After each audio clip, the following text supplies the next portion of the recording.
পরপুরুষক দেখলে কি রোমান্টিক সুর, কি মায়াবী আওয়াজ। আর স্বামীর সাথে ধরো তো ভাল লাগে না, জীবনটা জ্বালায় মারছে। তোর মতো পুরুষের সাথে বিয়ে হয়া কপাল পুড়ছে রে, কপাল পুড়ছে আমার। কথা কম, কপাল তোর পড়েনি, তোর সাথে বিয়ে হয়া তোর বিয়ে করে আমার কপাল পুড়ছে। আপনার স্বামী স্ত্রী এক খাটে ঘুমান না আলাদা ঘুমান? বলে হুজুর গরিব হতে পারি, রিক্সা ভ্যান চালায়, মাঠে কাজ করিস, কোনো সমস্যা নেই, আলু ভর্তা দিয়ে ভাত খায়, কিন্তু রাতের বেলায় বউকে কোলে নিয়ে ঘুমায়। কথা ঢেকে না। গরিবের ঘরে টাকা নাই, সম্পদ নাই, দামি খাট নাই, দামি বিছানা নাই, কিন্তু ভালোবাসা আছে না? না।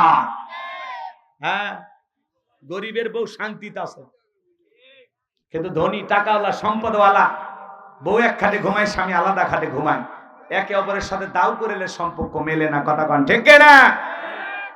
রাগ করতেছেন? শোনেন, আপনার স্ত্রীর স্বপ্নে আপনাকে বাদ দিয়ে আর একটা ছেলের হাত ধরে নওগাঁ দানা পার্কে যদি ঘরে, কি করবেন? কিছু করার নাই, বাটাম ফাটাবেন, মারি হেল দিবেন। মারার দরকার নাই, মার্ডার হবে। কথা কয় না কেন? মারার দরকার নাই, মার্ডার হবে। আর মার্ডার হলে কি হবে? থানায় মামলা হবে, জেলে যাওয়া লাগবে। অত দূর যাবেন কেন? পাগলির জন্য জেলখানা যাওয়া লাগবে? কথা কন না কার? এই জন্য শোনেন, আপনার বউ স্বপ্নে আর একটা ছেলের সাথে পার্কে ঘুরতেছে, কিন্তু আপনি তো টের পান না, ওটা তো স্বপ্নের ঘটনা। বউ কি স্বপ্নে দেখে আপনি তো জানেন না। আবার আপনি স্বপ্নে আপনার বউকে বাদ দিয়া আর একটা ছেলে আর একটা মেয়ের হাত ধইরা যদি পার্কে ঘোরাঘুরি করেন, আপনার বউ যদি টের পায়, কি করবে? কি হলো? বসেন, এখানে বসেন।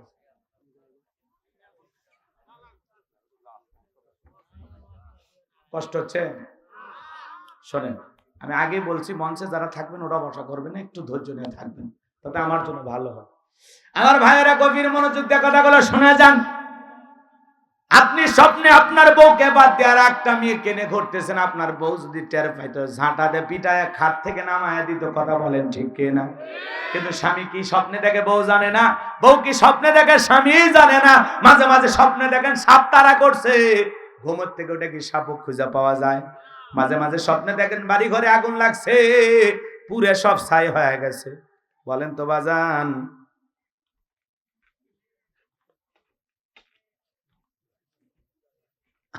রাগ করছেন? মাঝে মাঝে স্বপ্নে দেখেন বাড়ি ঘরে আগুন লাগছে, ঘুমের থেকে উঠে কি আগুন খুঁজে পাওয়া যায়? মাঝে মাঝে স্বপ্নে দেখেন আপনি মারাও গেছেন, বাড়িতে কান্নাকাটি করতেছে, ঘুমের থেকে উঠে দেখেন না, বেঁচে আছি। কথা বলেন? স্বপ্ন তো স্বপ্ন, মাঝে মাঝে এমন স্বপ্ন দেখি সেই ভয় লাগে। কথা কন চাচা? যুবকেরাও স্বপ্ন দেখে, দেখে না? যে সমস্ত যুবকেরা অবিবাহিত, এখনো বিয়ে করেনি, ওরা দেখবেন ঘরের চতুর্দিক দিয়ে নায়িকাদের ছবি দিয়ে সাজায় রাখছে। ঘুমানোর আগে ওই নায়িকাদের ছবি দেখা নফল মনে করে। কথা কন? ওই নায়িকাদের ছবির দিকে তাকায় ঘুমানোর আগে, আর বলে আহারে এরকম একটা বউ যদি পাইতাম, কপালটা খুলে যেত। ঘুমের ঘরে দেখে ওই নায়িকার বুকের উপর। কথা কন ঠিক? এই যুব সমাজ তরুণ তরুণীদেরকে নষ্ট করার যে মূল অস্ত্র, তার নাম হলো মোবাইল। কথা বলেন এখন? বর্তমান সমাজের মানুষকে নষ্ট করছে কি? মোবাইল। এই মোবাইলের ওজন কম, কিন্তু মোবাইলের মাধ্যমে পাপের ওজনটা অনেক বেশি। কথা বলেন? যুবক যুবতী ঘরের দরজা বন্ধ করে রাতের আধারে একা একা কম্বলের ভিতরে, ল্যাপের ভিতরে উল্টা পাল্টা ভিডিও দেখতেছে। সেই আছে না? আজকে যুব সমাজকে নষ্ট করছে মোবাইল। বাজান, মোবাইলের ওজন কম, কিন্তু মোবাইলের মাধ্যমে পাপের ওজনটা অনেক বেশি। এই মোবাইল আজকে আমাদের জীবনের ঘন্টার পর ঘন্টা সময় নষ্ট করতেছে। কথা বলেন? কথা বলেন? দেশে মোবাইল আইছে, চিঠি বন্ধ হইয়াছে, দিওয়ানা বানাইছে, পোলা মাইয়ার মনের কথা ভাসে বাতাসে।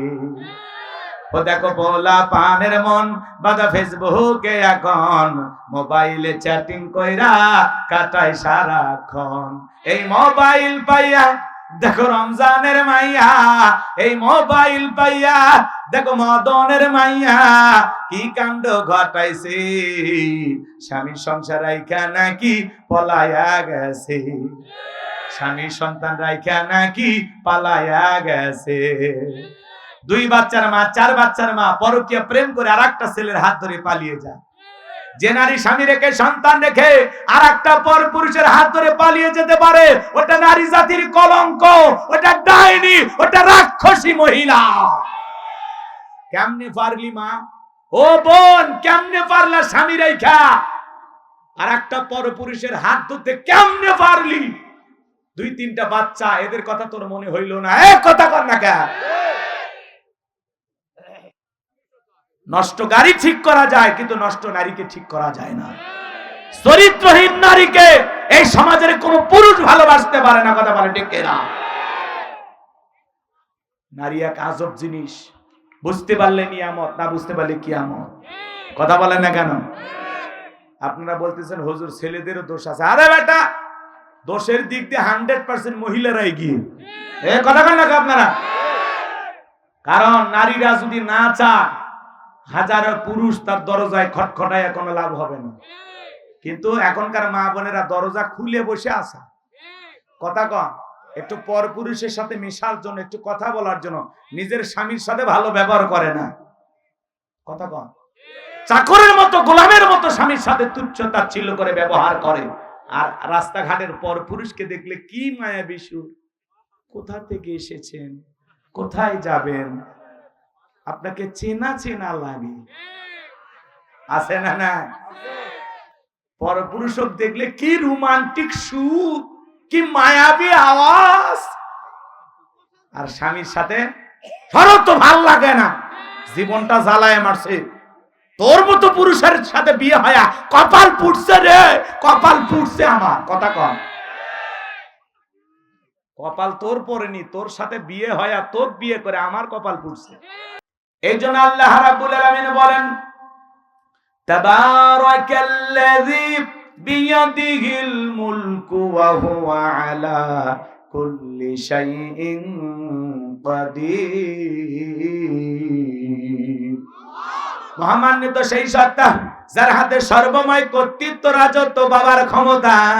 তিনি হলেন সব বিষয়ের উপরে ক্ষমতাবান, তিনি হলেন সর্বশক্তিমান। বলুন আল্লাহু আকবার। তাহলে সকল ক্ষমতার একমাত্র মালিক কে? তাহলে আসমান আর জমিনে আল্লাহর চাইতে বড় ক্ষমতা ধারার কেউ নাই। যারা বলে ক্ষমতার উৎস জনগণ, ওরা জনগণকে পান দিয়ে ফুলায়। আসলে ক্ষমতার উৎস জনগণ নয়, ক্ষমতার একমাত্র মালিক আমার আল্লাহ। কিন্তু পৃথিবীর জমিনে যারা ক্ষমতার চেয়ারে বসে, এরা কি? দিল দিয়ে কথাগুলো বুঝবেন। আপনাদের এলাকার একটা ছেলে যদি চাকরি করার জন্য ঢাকায় যায়, 5-7-10 বছরও যদি ঢাকায় থাকে, একটা বাসা যদি ভাড়া নিয়ে থাকে, ছেলেটার পরিচয় হলো কি? ভাড়াটিয়া। ছেলেটার পরিচয় কি? এই গণেশপুরের মানুষ কথা বোঝেন নাই? ওই ছেলেটার পরিচয় ভাড়াটিয়া। 20 বছর 50 বছরও যদি থাকে, পরিচয় ভাড়াটিয়া। এই পৃথিবীর জমিনে যারাই ক্ষমতার চেয়ারে বসে, কাউকে 5 বছর, কাউকে 10 বছর, কাউকে 50 বছর, 100 বছর, আল্লাহ ক্ষমতার চেয়ারটা ভাড়া দেয়। ওর পরিচয় ভাড়াটিয়া। ওরা ক্ষমতার মালিক না, ক্ষমতার একমাত্র মালিক আমার আল্লাহ। পৃথিবীতে যারাই ক্ষমতার চেয়ারে বসুক না কেন বাজান, বলেন তো ক্ষমতা দেওয়ার একমাত্র মালিককে?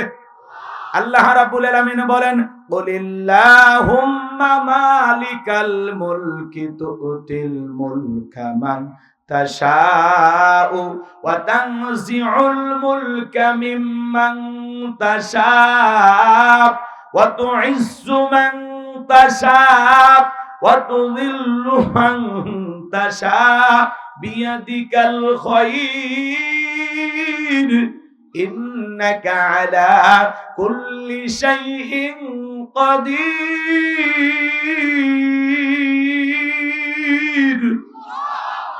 সূরা আলে ইমরান আয়াত নাম্বার 26।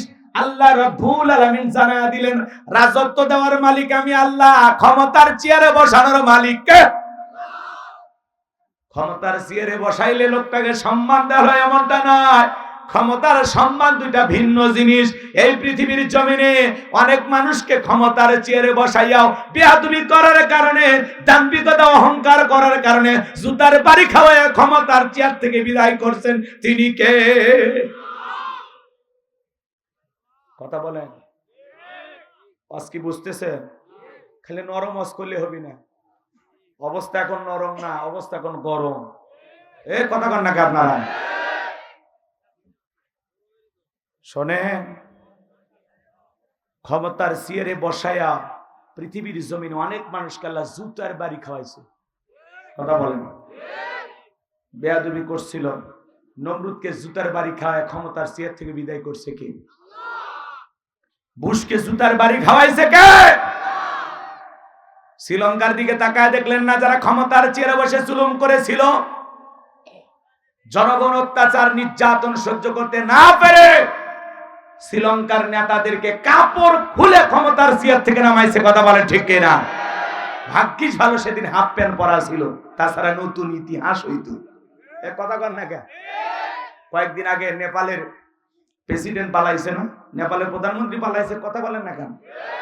এদেশেও যারা ক্ষমতার দাম্ভিকতায় অহংকারে নিজেকে একেবারে বিশাল কিছু ভাবতো, তারাও ক্ষমতার চেয়ার রেখে পালিয়ে গেছে। কথা বলেন ঠিক কিনা? এই সময় বাড়াবাড়ি করতে নাই। কথা বলেন না কেন? ক্ষমতা পেয়ে দাম্ভিকতা অহংকার করতে নাই। এই পৃথিবীর অনেক ক্ষমতাধর ব্যক্তিকে আল্লাহ তাআলা নাকানি চুবানি খাওয়ায় বিদায় করছে। কথা বলে ঠিক কিনা? আজকে কই গেল তাদের দাম্ভিকতা অহংকার? কোথায় তারা? আজকে কেউ নাই। কথা বলেন না কেন? আছে, আছে, কেউ আছে? দেশে আগুন লাগাইয়া জনতারে জ্বালাইয়া, দেশে আগুন লাগাইয়া জনতারে জ্বালাইয়া, পালাইয়া সাইরে গেলে ঢাকা, গণভবনটা এখন ফাঁকা বুবুরি, গণভবনটা এখন ফাঁকা। দেশে আগুন লাগাইয়া জনতারে জ্বালাইয়া, দেশে আগুন লাগাইয়া আলেমদের জ্বালাইয়া, পালাইয়া সাইরা গেলে ঢাকা, গণভবনটা এখন ফাঁকা বুবুরি, গণভবনটা এখন ফাঁকা। কথা বলে সব পরে আছে, ওনারা নাই। আরে বাবা, কথাই বুঝলো না রে।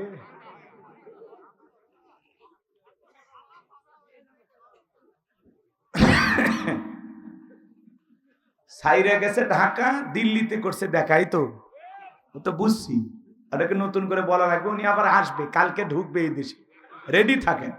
13 নভেম্বর আসিতেছে সাবেক প্রধানমন্ত্রী। কোন দিক দিয়ে যে শর্ট করে ঢুকবে আমার তো টেনশনই আছে। তবে দেশের মানুষ দেশে আসুক, মেয়ে মানুষ, তার উপর আবার বিধবা, কতদিন বাইরে থাকবে? আসুক না ভাই, এদেশ ওনার বাবার, এদেশ ওনার স্বামী, এদেশের অনেক উন্নয়ন উনি করেছেন, আসুক। কথা কয় না কেন? আরে ভাই, যারা পালিয়ে যায় এরা কখনো আসে? জোরে বলেন না কেন? পৃথিবীর ইতিহাসে এরকম ঘটনা ঘটেনি।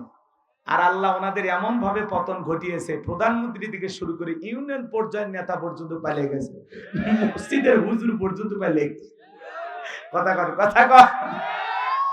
এরা আসবেন, এগুলো এমনি মাঝে মাঝে একটা আতঙ্ক সৃষ্টি হবে, কারণ একেবারে সব তো চলে যায়নি, কিছু তো আসেই। কথা কর না কেন? তো আর যারা আছে ওদেরকে আমরা একটু সংশোধন করে নিজেদের ভিতরে নিয়ে নেই, নাকি কর? হ্যাঁ, যারা অপরাধ করেনি এদেরকে নেন, আর যারা অপরাধ করছে ওদের শাস্তি হওয়া দরকার। কথা বলে ঠিক কিনা? ওয়াজ কি চলবে কিছু সময় নাকি অনেক সময় চলবো? লিল্লাহে তাকবীর। তাহলে বলেন, রাজত্ব দেওয়ার মালিক কে? ক্ষমতার চেয়ারে বসানোর মালিক কে? আবার ক্ষমতা কেড়ে নেওয়ার মালিক কে? যে আল্লাহ ক্ষমতার চেয়ারে বসায় সম্মান দিয়া বেয়াদবি করলে সে আল্লাহ আবার থাপ্পড় মেরে চেয়ার থেকে নামায় দেয়। কথা বলেন ঠিক কিনা? এরপর আল্লাহ রাব্বুল আলামিন বলেন, ওয়া তুইজ্জু মান তাশাউ ওয়া তুযিল্লু মান তাশা। সম্মান দেওয়ার মালিক কে? সম্মান দেওয়ার একমাত্র মালিক আল্লাহ। আল্লাহ রাব্বুল আলামিন বলতেছেন, সম্মান দেওয়ার মালিক কে? বলেন, সম্মান দেওয়ার মালিক আমার আল্লাহ। আবার লাঞ্ছিত করার মালিক কে? বিয়াদিকাল খায়র, সকল কল্যাণের চাবিকাঠি কার হাতে? ইন্নাকা আলা কুল্লি শাইইন কাদির। আর তিনি হলেন সর্বশক্তিমান, তিনি হলেন সব বিষয়ের উপরে ক্ষমতাবান, সকল ক্ষমতার একমাত্র মালিক। আল্লাহু আকবার বলেন। এই পৃথিবীর জমিনে আল্লাহ রাব্বুল আলামিন চারজন মানুষকে পুরো পৃথিবীর ক্ষমতা দিয়েছিলেন। জোরে বলেন কয়জন? আরে ভাই, পুরো পৃথিবীর ক্ষমতা দূরের কথা, ছোটখাটো পাতি নেতার গরম এলাকায় থাকা যায় না। ভাই আমার চিনিস, আমি অমুক নেতার আপন খালাতো বোন, তার ছোট মেয়ে বিয়ে করেছি, কি হাইব্রিড পরিচয় আছে না? নাই। আমার নবীর জামানায় এরকম একজন ব্যক্তি ছিল, গোত্রীয় লিডার, দলপতি বলা হইতো। আমার ভাইয়েরা, নবীজি হিজরত করে মদিনায় চলে গেছেন। মক্কার কাফিরদেরকে নিয়ে রাসূলের কোনো মাথা ব্যথা নাই। রাসূল আপন গতিতে ইসলামের দাওয়াত, কালেমার দাওয়াত দিয়ে চলতেছেন।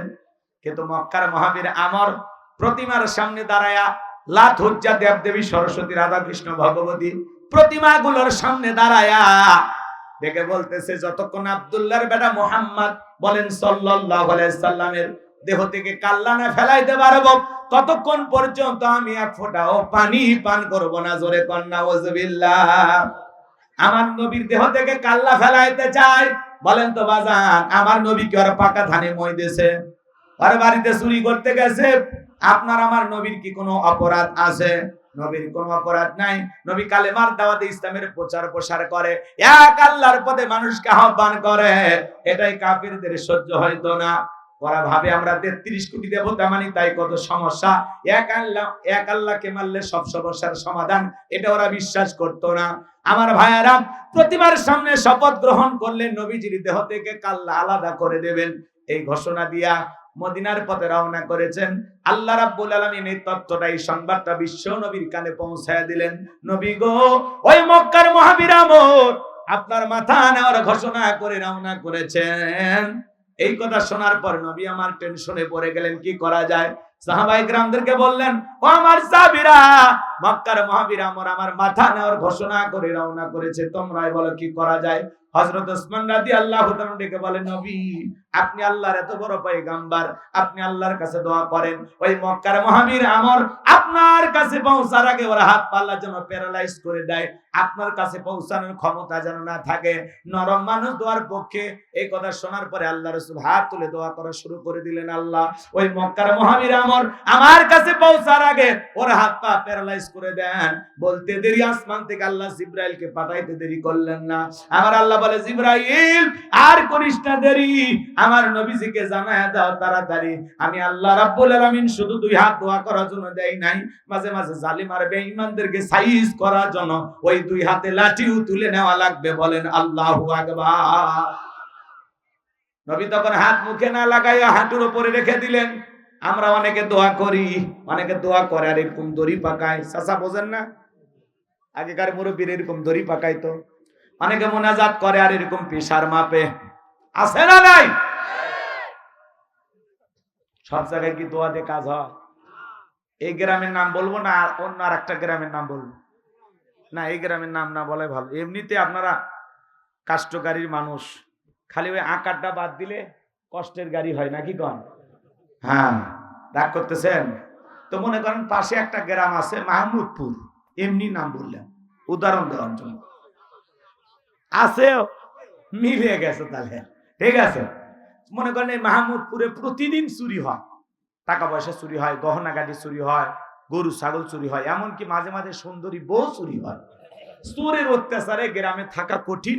একজন 5 বিবি বা নওগাঁ বদলগাছি বাজার থেকে মনে করেন 5-10 কেজি জিলেপি নিয়ে এসে এশার নামাজ পড়ে হুজুরকে বলতেছে, হুজুর একটু দোয়া করেন চোরের হাত থেকে যেন আল্লাহ এই গ্রামের মানুষকে হেফাজত করে। হুজুর এইবার জিলেপি পায় এশার নামাজ পড়ে দোয়া করে, বলে আল্লাহ চোরের হাত থেকে মাহমুদপুরের মানুষের টাকা পয়সা, ধন দৌলত, গহনা ঘাটিকে হেফাজত করো। চোর জিলেপি খাওয়ার আশায় মসজিদে এসে হাত তুলে পায় আমিন আমিন। আচ্ছা বলেন তো বাজান, চুরি বন্ধ করতে গেলে কি দোয়া দিয়ে কাজ হবে? ওই মাহমুদপুরের ইমাম সাহেব যদি বলতে, এই মাহমুদপুরের যুবকেরা, এই গ্রামে ঢোকার 4টা রাস্তা আছে, এই 4 রাস্তার মোড়ে, প্রত্যেকটা মোড়ে মোড়ে 10 জন করে যুবক বাংলার লাঠি নিয়ে দাঁড়ায় থাকবা, চোরকে দেখা মাত্র ওই লাঠি দিয়ে এমন পিটান পিটাইবা যাতে 6 মাসে মাজা সোজা না করতে পারে। চোরকে হাত তুলে আমিন কইতো নাকি তওবা করে ভালো হইতো? তাহলে চুরি বন্ধ করতে গেলে মুনাজাত দিয়ে বন্ধ হবে না, চুরি বন্ধ করতে গেলে লাগবে আল্লাহর আইন। কথা বলে ঠিক কিনা? যেন 1500 বছর আগে আল্লাহ আইন দিয়েছেন, ওয়াসারিকু ওয়াসারিকাতু ফাকতউ আইদিয়াহুমা জাযাআম বিমা কাসাবা নাকালাম মিনাল্লাহ। সূরা মাইদার 38 নম্বর আয়াতে আল্লাহ আইন দিয়েছেন, চোর পুরুষ হোক আর নারী হোক, আল্লাহর বিধান, আল্লাহর ফয়সালা। অপরাধ যদি প্রমাণিত হয় চোরের হাত কেটে দাও। একটা চোরের হাত কেটে বাইতুল মোকাররমের সামনে নিয়ে এসে সোশ্যাল মিডিয়াতে যদি ফলাও করে প্রচার করা হতো, প্রত্যেকটা চ্যানেলে 2-3 ঘন্টা পরে ওই ভিডিও ফুটেজ যদি দেখানো হতো যে বাংলার পার্লামেন্টে আইন পাস করা হয়েছে, চুরি করলে হাত কেটে দেওয়া হবে, একটা চোরের হাত কেটে খালি বিচার করেন, বাংলাদেশের সব চোরেরা তওবা করে আল্লাহর ওলি হয়ে যাবে। কথা বলেন ঠিক কিনা? কিন্তু কে শোনে কার কথা? আজও গেল না মনের ব্যথা, এখনো শীত কথা যদি কই পিঠের ওপর দিয়া যাবি মই। এ আনন্দে কিছু লোক কিনে খাবে বগুড়ার স্পেশাল দই। যত দোষ নন্দ ঘোষ, সত্যটা বললে দোষ, করলে অন্যায়ের প্রতিবাদ।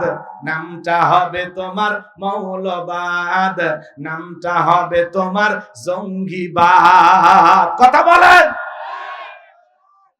আপনার ট্যাগ লাগাবে মৌলবাদ, জঙ্গিবাদ, রাজাকারের তকমা লাগাই দিবে, ও আর সুযোগ নাই।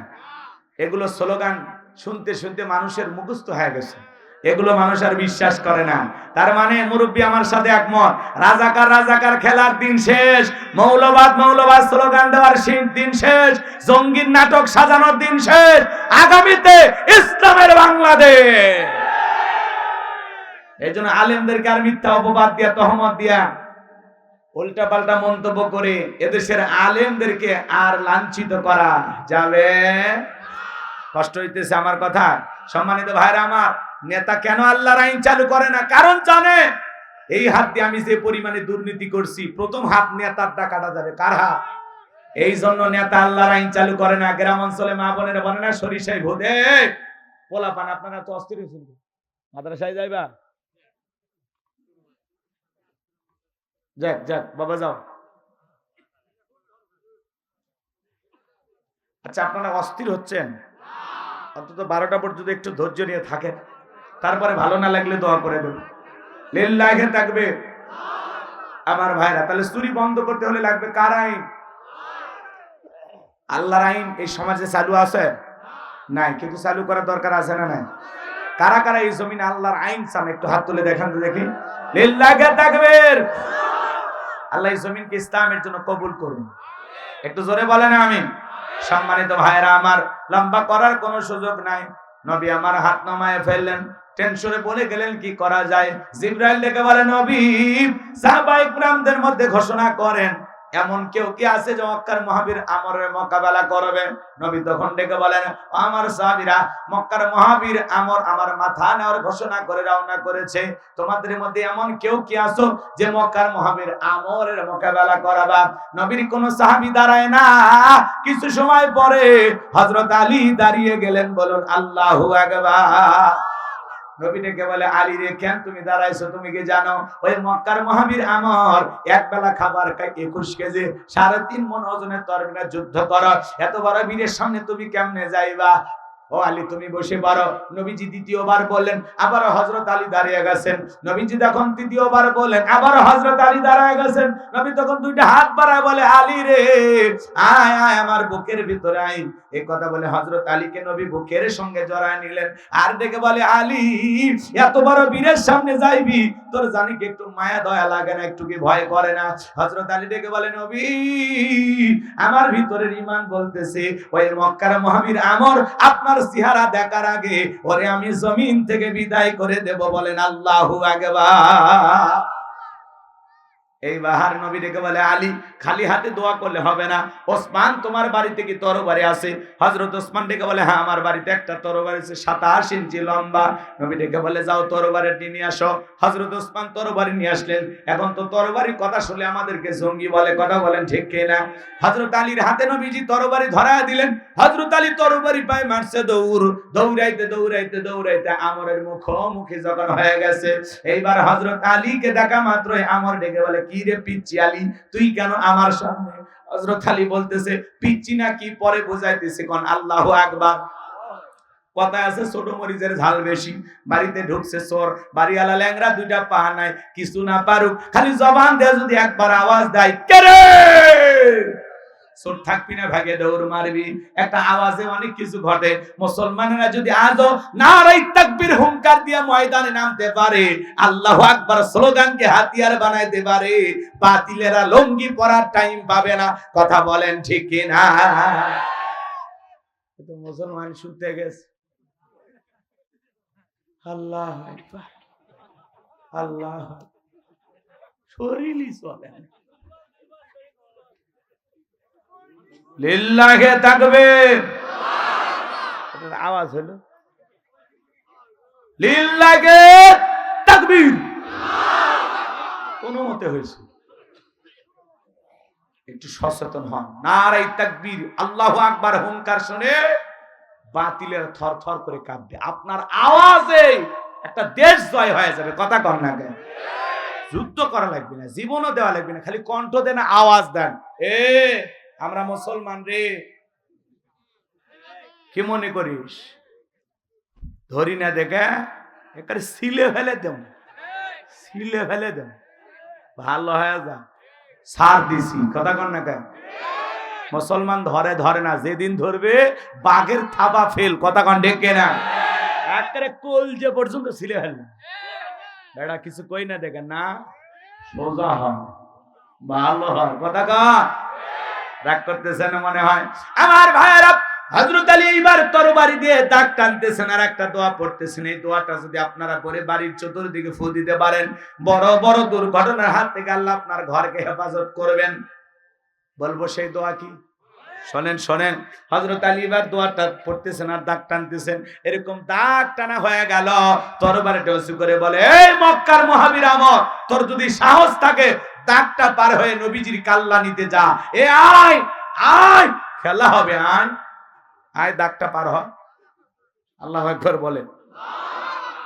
হযরত আলী যখন হুঙ্কার মারছে, আমর থরথর করে কাঁপা শুরু করছে। হযরত আলী আর আমর বাজা বাজা ভাব। পুরো ঘটনাটাই শুনবেন, কথা কানে শুনবেন। কারা কারা একটু হাত তোলেন তো দেখি। লিল্লাহে তাকবীর, হাত নামান আমার ভাইয়েরা। গভীর মনোযোগ দিয়ে কথাগুলো শুনবেন। আমি যে কথা বলতে চাচ্ছিলাম বাজান, পুরো পৃথিবীর ক্ষমতা আল্লাহ রাব্বুল আলামিন চারজন মানুষকে দিয়েছিলেন। এর মধ্যে দুইজন ঈমানদার আর দুইজন হলো কাফের। দুইজন ঈমানদারের মধ্যে একজন হলো পয়গাম্বর, নাম হলো সুলাইমান। সুলাইমান আলাইহিস সালামকে আল্লাহ রাব্বুল আলামিন পুরো পৃথিবীর বাদশাহী দান করেছিলেন। আল্লাহর নবী সুলাইমান আলাইহিস সালামকে আল্লাহ তাআলা এমন রাজত্ব দান করেছিলেন বাজান, মানব দানব জিন ইনসান সকলে তার হুকুম মানতে বাধ্য ছিল। পিপিলিকার ভাষা পর্যন্ত বুঝতো। আল্লাহ তাআলা তাকে একটা তক্তের সিংহাসন দান করেছিলেন, যেখানে ইচ্ছা তিনি বাতাসের সাহায্যে সিংহাসন সেখানেই তাকে ওড়ায় নিয়ে যাইতেন। বলুন আল্লাহু আকবার। এখন জাহাজ গাড়ি হাওয়ায় চলে, ওগো কলেরই বিধান। একদিন বিনা কলে হাওয়ায় চলতো নবী সুলাইমান, মোরা সেই মুসলমান। একটু জোরে বলেন না আল্লাহু আকবার। নবী সুলাইমানের ঘটনা কাহিনী, ইতিহাস, বাদশাহীর কাহিনী যদি বলতে যাই বাজান 2-3 ঘন্টা চলে যাবে, আলোচনা শেষ হবে না। তাহলে এক নাম্বার হলো নবী সুলাইমান আলাইহিস সালামকে আল্লাহ রাব্বুল আলামিন পুরো পৃথিবীর বাদশাহী দান করেছিলেন। আর 2 নাম্বার হলো বাদশা জুলকারনাইনকে আল্লাহ রাব্বুল আলামিন পুরো পৃথিবীর বাদশাহী দান করেছিলেন। এই বাদশা জুলকারনাইনকে আল্লাহ পৃথিবীর ভূখণ্ডে 1 নয় 2 নয় 1600 বছর পর্যন্ত হায়াত দান করেছিলেন। বলুন আল্লাহু আকবার। বাদশা জুলকারনাইনকে আল্লাহ এমন একটা ঘোড়া দিয়েছিলেন পৃথিবী ভ্রমণের জন্য। ওই ঘোড়ায় উঠে যদি একবার চাবুক মারতেন, এক এক কদমে হাজার হাজার মাইল রাস্তা পাড়ি দিত। বলেন আল্লাহু আকবার। সূর্য উদয় হতে সূর্য অস্তগামী পর্যন্ত, পূর্ব থেকে পশ্চিম পর্যন্ত পুরোটা পৃথিবীর ক্ষমতা আল্লাহ তাআলা তাকে দান করেছিলেন। বাজান গো আমার, এজুজ মাজুজের নাম আপনারা শুনেছেন। তাদের সামনে যে বিশাল একটা প্রাচীর নির্মাণ করে দিয়েছিলেন যেই বাদশা, সেই বাদশার নাম বাদশা জুলকারনাইন। আল্লাহু আকবার। বাদশা জুলকারনাইনের ইতিহাস আজকে বলার সুযোগ নাই। তার 1 নাম্বার নবী সুলাইমান, 2 নাম্বার হলো বাদশা জুলকারনাইন, যাদেরকে আল্লাহ রাব্বুল আলামিন পুরো পৃথিবীর বাদশাহী দান করেছিলেন। আর 2 জন কাফেরকে আল্লাহ পাক পুরো পৃথিবীর বাদশাহী দান করেছিলেন। এর মধ্যে একজন জালেম বাদশা, বাদশার নাম হলো বাদশা বখতে নাসর। ওই জামান আল্লাহ তাআলা তার একজন পয়গম্বর পাঠিয়েছিলেন, যেই নবীর নাম হলো দানিয়াল। আল্লাহ নবী দানিয়াল সালাম তার কওমের মানুষদেরকে ডেকে বলেন, ইয়া বানি ইসরাঈল আযকুরু নি'মাতি আল্লাতী আন'আমতু আলাইকুম ওয়া আন্নী ফাদ্দালতুকুম। ওই কওমের মানুষকে সাইজ করার জন্য দুই ধরনের আযাব আর গজব পাঠায়। এক নাম্বার হলো আসমান আর জমিনের আযাব গজব দিয়ে আল্লাহ তাদেরকে ধ্বংস করে দেয়, আর না হয় তাদের ভাগ্যে জালেম শাসক পাঠায়া দেয়। দেশের জনগণ হবে যেমন, দেশের নেতাও হবে তেমন। ভালো করে বোঝার চেষ্টা করবেন বাজান, সামনে গেলে মজা পাবেন। আমি যে কথা বলতে চাচ্ছিলাম, আল্লাহ রাব্বুল আলামিন তখন ওই বনি ইসরাইলের কওমের উপরে জালেম বাদশা বক্তেনাসরকে পাঠায়া দিল। বাদশা বক্তেনাসর ক্ষমতার চেয়ারে বসার পরে হাজার হাজার নিরপরাধ মানুষকে গ্রেফতার করতে লাগলেন। শুধু তাই নয়, আল্লাহর নবী দানিয়েল আলাইহিস সালাম সহ তার ৭০,০০০ উম্মতকে জেলখানায় বন্দী করলেন। আজও দেখবেন বাজান, আজও দেখবেন যারা নাইবে রাসূলের ভূমিকা পালন করে, কোরআন সুন্নাহর সঠিক দাওয়াত দেয়, মাঝে মাঝে তাদেরকেও জেলখানায় ঢোকানো হয়। নবীরা যদি জেলখানায় যায়, কথা কন না কেন? নবীদের চাইতে উত্তম মানুষ পৃথিবীতে আর কেউ আছে? নবী জেলখানায়, আর আমার মতো দুই চারটা মৌলবী হুজুর যদি জেলখানায় যায়, সমস্যাটা কি? জেলখানায় গেলে আলেমদের সম্মান কমে না বাড়ে? এদেশের আলেমেরা জেলখানায় যায়, আর যারা আলেমদেরকে মহাব্বত করে ওরা যায় নামাজে আল্লাহর কাছে কাঁদে, নফল রোজা রেখে দোয়া করে। কথা বলেন, এদেশের মানুষ আলেমদেরকে কলিজা দিয়ে মহাব্বত করে। এদেশের মানুষ আলেমদেরকে অনেক শ্রদ্ধা করে, ভক্তি করে, ভালোবাসে। কথা বলেন, ভালো বিছানাপত্র দেয় না, তারপরে মাটির উপরে বসে বসে হাজার হাজার মানুষ কোরআনের কথা শোনে। এক একজন বক্তার মাহফিলে হাজার হাজার লক্ষ লক্ষ মানুষের ঢল নামে। যারা সে সময় আলেমদেরকে জেলখানায় বন্দী করেছিল, রফিকুল ইসলাম মাদানী, আল্লামা মামুনুল হক মুফতি, আমির হামজা, অসংখ্য আলেমদেরকে, খালিদ সাইলিফ আইয়ুবী হুজুর সহ, কোরআনের পাখি আল্লামা সাইদি হুজুর সহ যাদেরকে গ্রেফতার করে বন্দী করে রেখেছিলেন, তাদের সম্মান মর্যাদা কমেছে না বেড়েছে? হ্যাঁ, আগের চাইতে তাদের মাহফিলের লোক কমছে না বাড়ছে? শ্রোতা বাড়ে নাই? তার মানে কি? এই আকর্ষণ কোরআনের আকর্ষণ। কথা বলে ঠিক কিনা? রাগ করতেছেন আপনারা? এই জন্য ভাইরা আমার, হুজুরেরা যদি জেলখানায় যায় মন খারাপ করবেন না। চোর ডাকাত জেলখানায় গেলে মানুষ বলে ওরে ফাঁসি দিক, মারুক, কিন্তু আলেমেরা জেলখানায় গেলে মানুষ আফসোস করে, কাঁদে আর দোয়া করে। কথা বলেন ঠিক কিনা? আমার ভাইরা মন খারাপ করবেন না, কষ্ট মনের মধ্যে নেবেন না বাজান। আল্লাহর নবী দানিয়েল দেখে বলে, আমার উম্মতেরা, কই গেল তোমাদের ভালো থাকার দিন? কই গেল আনন্দ উল্লাস? কই গেল তোমাদের সুন্দর বিবিরা? কই গেল তোমাদের সুখে থাকার সেই দিনের গল্প? দেখে বলে, পয়গম্বর আর কষ্ট দেবেন না, আপনার কথা যা দিবালোকের মতো সত্য হবে, এত তাড়াতাড়ি ফলে যাবে, এটা আমরা বিশ্বাস করতে পারি নাই। ও পয়গম্বর, যা করেছি ভুল করেছি, আজ থেকে কথা দিলাম আর গাছের পূজা করব না, সূর্যের পূজা করব না, চন্দ্রের পূজা করব না, এখন থেকে এক আল্লাহর গোলামি করব। আপনি যেভাবে বলবেন আমরা সেইভাবে আল্লাহর গোলামি করতে রাজি আছি। আল্লাহ নবী দানিয়েল ডেকে বলে, শোনো, সত্যি যদি তোমরা তওবা করে ফিরে আসতে চাও, রাত 12টার পরে যখন আমি আল্লাহ বলে ডাক দিব, আমার সঙ্গে তোমরা সবাই ঘুম থেকে জাগ্রত হইয়া আল্লাহ বলে ডাক দিবা। একমাত্র আল্লাহই পারে জালেমের জেলখানা থেকে মুক্ত করার ব্যবস্থা করে দিতে। গভীর নিশীথে রাত 12টার পরে আল্লাহর পয়গম্বর যখন আল্লাহ বলে ডাক দিয়েছেন, সবাই বলেন আল্লাহু আকবার। যখন আল্লাহ বলে ডাক দিয়েছেন, পয়গম্বরের ৭০,০০০ উম্মত জেলখানা থেকে আল্লাহ বলে ডাক দিয়েছেন। এইবার সবাইকে নিয়ে কাকুতি মিনতি সহকারে সিজদায় লুটিয়ে পড়ে আল্লাহর কাছে দোয়া করে বলতেছেন, আল্লাহ, আমার উম্মতেরা ভুল করেছে, অন্যায় অপরাধ করেছে, আপনি মাফ করে দেন। আপনি ছাড়া এই জালেমের জেলখানা থেকে মুক্ত করার আর কেউ নাই। আমার উম্মতেরা ওয়াদা দিয়েছে, এখন থেকে তারা নিয়মিত আপনার আদেশ ফলো করবে, আমি যা বলবো সেটাই তারা মেনে নেবে। আল্লাহ রাব্বুল আলামিন ডেকে বলেন, ও নবী দানিয়েল, আর কান্না করতে হবে না, আমি আল্লাহ দোয়া মঞ্জুর করলাম, অসিরি জালেমের জেলখানা থেকে মুক্ত করার ব্যবস্থা করব। ওই রাত্রিতে আল্লাহ রাব্বুল আলামিন বাদশা বখতিয়ানসরকে এমন একটা মারাত্মক ভয়ঙ্কর স্বপ্ন দেখাইছে বাজান। ওই স্বপ্ন দেখে জালেম বাদশা ঘুম থেকে চিৎকারে মেরে উঠছে। আশেপাশের নিরাপত্তা কর্মীরা যারা সিকিউরিটির দায়িত্ব পালন করতেছিল এসে বলে, নেতা এত জোরে চিৎকার মারলেন, ব্যাপারটা বুঝলাম না। বলে, চেহারার দিকে তাকায়া দেখুন, আমি আতঙ্কে আছি, ভয়ে আছি, আমি একটা মারাত্মক স্বপ্ন দেখেছি। এই দেশের যত স্বপ্নের তাবির কারক, স্বপ্নের ব্যাখ্যা বলতে পারে, সবাইকে আমার দরবারে নিয়ে আসো। পরের দিন সকালবেলা সমস্ত স্বপ্নের তাবির কারক, স্বপ্নের ব্যাখ্যা বলতে পারে এমন ব্যক্তিদেরকে বাদশার দরবারে নিয়ে আসা হলো। বাদশা বখতিয়ানসর যখন স্বপ্নের কথা বলতে যাবে, ওই মুহূর্তে আল্লাহ রাব্বুল আলামিন বাদশার মাথার মেমোরিতে থাকা সমস্ত স্বপ্নের কথা নিয়ে যায় আল্লাহর নবী দানিয়েল আলাইহিস সালামের মেমোরিতে সেভ করে দিলেন। বলুন আল্লাহু আকবার। এই যুবক, একটা মোবাইলে যা আছে শেয়ারের মাধ্যমে আর একটা মোবাইলে যদি পার করা যায়, তাহলে বাদশার মাথার মেমোরিতে থাকা স্বপ্নের কথাগুলো নবীর মাথায় ঢোকানো আল্লাহর পক্ষেও সম্ভব কিনা? এইবার বাদশা বখতিয়ানসর যখন স্বপ্নের কথা বলতে যাবে, গতকাল রাত্রে কি যেন স্বপ্ন দেখলাম আর বলতে পারে না, স্বপ্নের কথা ভুলিয়ে দিয়েছেন তিনি কে?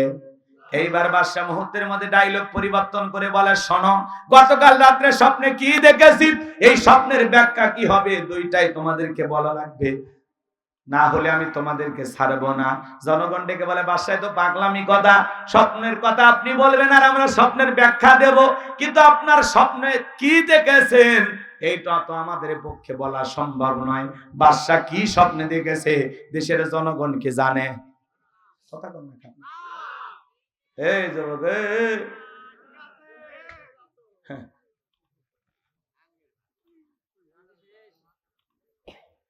এতই অস্থির আপনারা।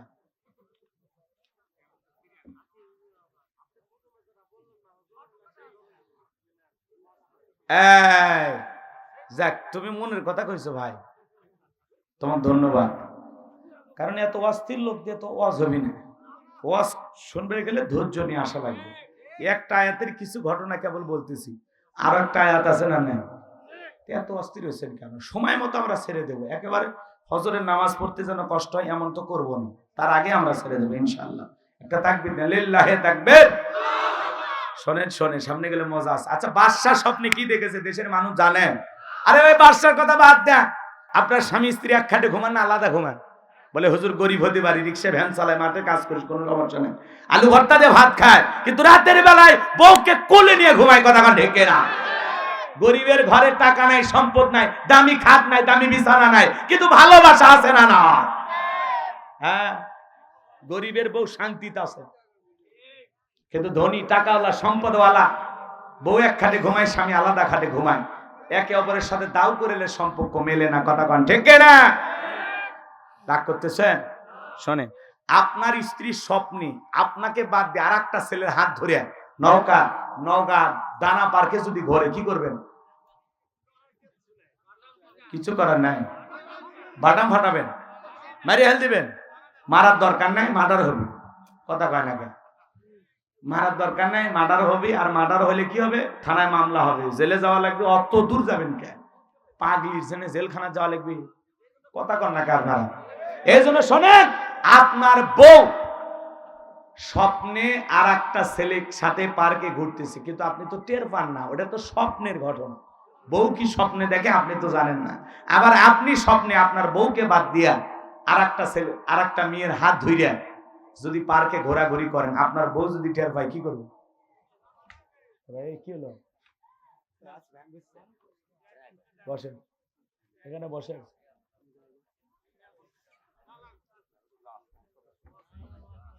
কষ্ট হচ্ছে? শোনেন, আমি আগে বলছি, মঞ্চে যারা থাকবেন ওরা বসা করবেন, একটু ধৈর্য নিয়ে থাকবেন, তাতে আমার জন্য ভালো হয়। আমার ভাইয়েরা, গভীর মনোযোগ দিয়ে কথাগুলো শুনে যান। আপনি স্বপ্নে আপনার বউকে বাদ দিয়ে আর একটা মেয়ে কেনে ঘুরতেছেন, আপনার বউ যদি টের পাইতো, ঝাঁটা দিয়ে পিটায় খাট থেকে নামায় দিত। কথা বলেন ঠিক কিনা? কিন্তু স্বামী কি স্বপ্নে দেখে বউ জানে না? বউ কি স্বপ্নে দেখে স্বামী জানে না? মাঝে মাঝে স্বপ্নে দেখেন সাপ তারা করছে, ঘুমোর থেকে ওটা কি সাপও খুঁজে পাওয়া যায়? মাঝে মাঝে স্বপ্নে দেখেন বাড়ি ঘরে আগুন লাগছে, পুরে সব ছাই হয়ে গেছে। বলেন তো বাজান,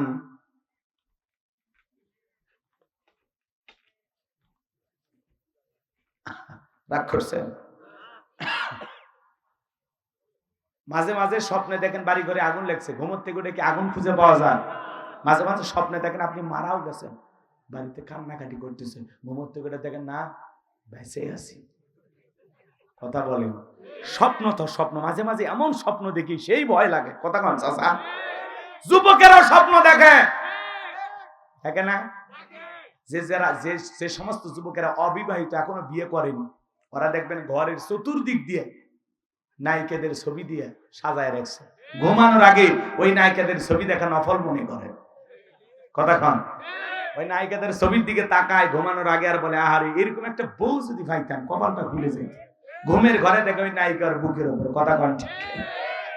এই যুব সমাজ তরুণ তরুণীদেরকে নষ্ট করার যে মূল অস্ত্র তার নাম হলো মোবাইল। কথা বলেন এখন? বর্তমান সমাজের মানুষকে নষ্ট করছে কি?